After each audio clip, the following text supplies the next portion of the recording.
What would happen if you built a refuge for a persecuted people in a place where another people already lived? In the next few minutes, you'll learn why this moral quandary is at the root of the struggle between Israelis and Palestinians, and what you can do to help achieve a just peace for everyone in the region. First, there are a couple of things it's helpful to understand. One, many Jews fled harsh persecution in anti-Semitic Europe, especially the Nazi Holocaust.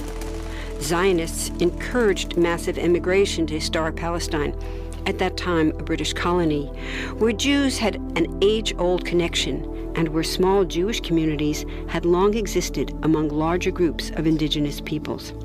But when the UN offered the Jewish immigrants the majority of the land for a new state called Israel, for the indigenous Palestinians who lived there, it was a massive destruction of life. They rejected the UN's partition plan, and several Arab states invaded the new state of Israel. Israeli forces essentially erased over 400 Palestinian villages and towns.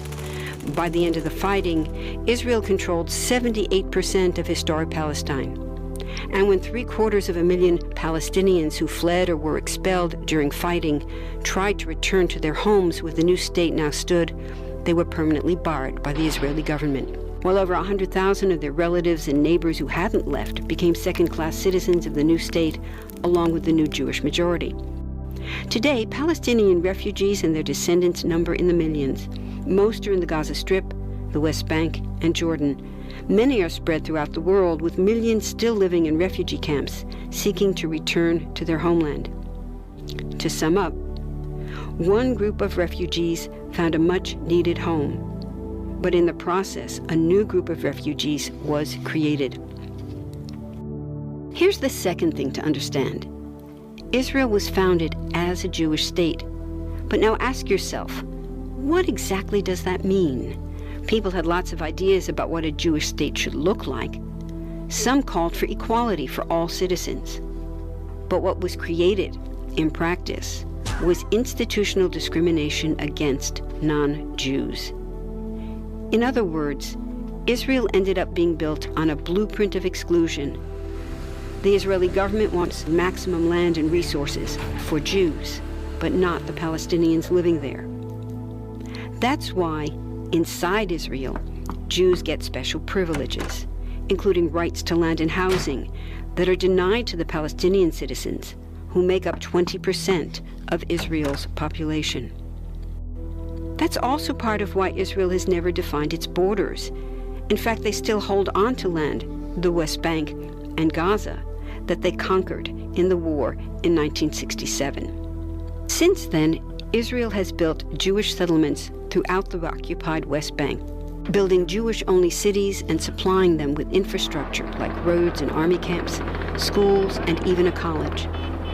Military occupations are meant to be temporary, but after 40-plus years, this one looks permanent and entirely unjust. In the West Bank, Israeli Jewish settlers and Palestinians live on the same land, but must live under two completely separate and unequal systems of Israeli law. The Jewish settlers dominate the natural resources, including water and agricultural land, and they're backed by the Israeli army. To maintain the occupation, Israel has demolished thousands of Palestinian homes and orchards, confiscated Palestinian land, bombed a captive civilian population in Gaza, and punished resistance with raids, arrests, and assassinations, all to gain maximum land, while making life so difficult for Palestinians that they will either leave or be too afraid to resist. Palestinians have fought back. For decades, they tried to achieve national liberation through armed struggle. Some groups still do. But the majority now support popular protest instead. The deeply harmful pattern of control, repression, and violence profoundly harms Palestinians living under occupation and Israelis living as occupiers. This must be broken to reach a peaceful and secure future for both peoples. Now that you understand the problem, what about the solution? What about peace talks? So far, over 2 decades of U.S.-backed peace talks have actually made things worse by helping Israel continue the occupation. It's been years of talking while Israel massively expanded the Jewish settlements and literally redrew the map. Peace talks are good if they're real, but not when they're theater to cover a land grab. So now what? The current world superpower, the United States, has been a terrible friend, enabling Israel's destructive and self-destructive expansion onto Palestinian land by funding the Israeli military, the biggest recipient of U.S. foreign aid in the world. But there's another superpower that can make the difference: you. There's a movement with hundreds of thousands of people just like you across the world, including Palestinians and Israelis, protesting, educating, divesting, and boycotting, all to bring nonviolent international pressure on Israel to stop violating human rights of Palestinians. Throughout history, where governments have failed to push for justice, people just like you, like us, have taken the lead and won. Now it's the Palestinians' turn for freedom and justice. We can pressure Israel to end the occupation and the discrimination.